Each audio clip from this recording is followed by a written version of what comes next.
Frozen is one of the worst movies I've ever seen in my life. Now you're probably thinking, oh, he doesn't like it because it's popular.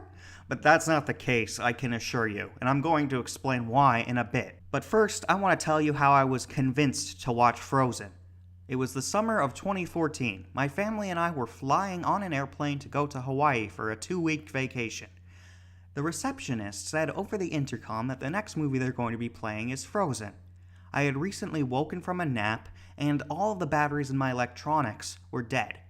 There really wasn't anything for me to do, so I decided I don't have too much to lose in watching it, and in the end, I still felt ripped off. We'll start with the biggest flaw of this movie and work our way down. The main problem with Frozen is that it's an idiot plot. If any character had a single lick of sense, this movie could have ended at 100 different times. Okay, there is one character with some sense, but I'll get to him later. The two biggest offenders in this movie are the King and Queen of Arendelle. At the beginning of the movie, Anna and Elsa are having fun with Elsa's ice powers when something goes terribly wrong and Anna is injured.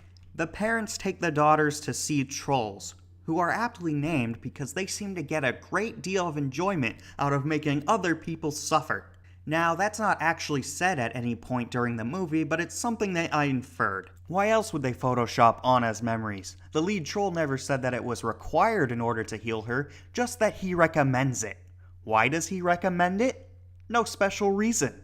The head troll then tells Elsa that fear may be her downfall. So what do her parents decide to do?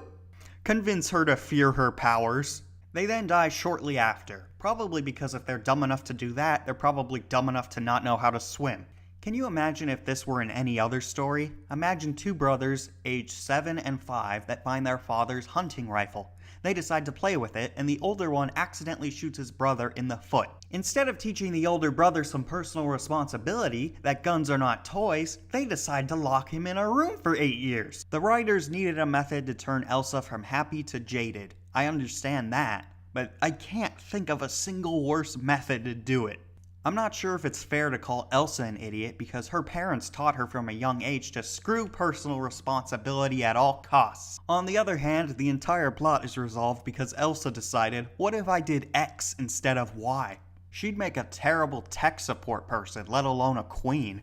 Anna falls in love with the first guy that she meets, which is rather foolish, but at the same time, I don't really blame her for that as much as I do the parents who subjected her to social isolation by ordering her to stay within the castle.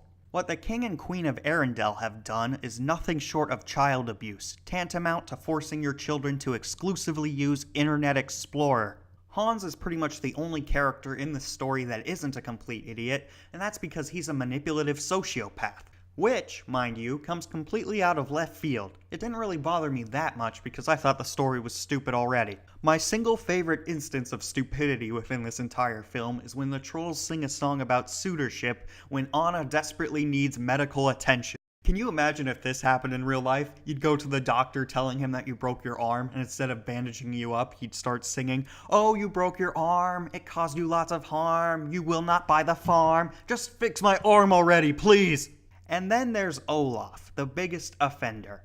Olaf is so stupid that his entire existence counts as a flaw against Frozen. He is Jar Jar Binks if Jar Jar Binks were wildly successful. All he does throughout the entire movie is provide horrendous comic relief and provide explanations for kids who are too stupid to put 2 and 2 together. Yes, Olaf did convince Anna to go find Kristoff, but this plot usefulness doesn't justify his existence. Finally, I want to talk about the music, because Frozen is a musical when you get down to it. Of course, the most popular song, Let It Go, has a misleading rhyming scheme and its tone janks everywhere throughout the song. As for the rest of the songs, Arendelle's in deep, deep, deep, deep snow. Did a 5-year-old write them? In conclusion, I would never recommend this movie to anyone ever. Being both extremely popular and profitable for Disney, it's no surprise that Frozen has spun off 2 short films and has a sequel planned in 2019. I have not seen these, nor do I plan to see these, because that's what you do when you don't like a movie. You don't watch its sequels. This movie did teach me one important moral, however. If you're going on an airplane, bring extra batteries.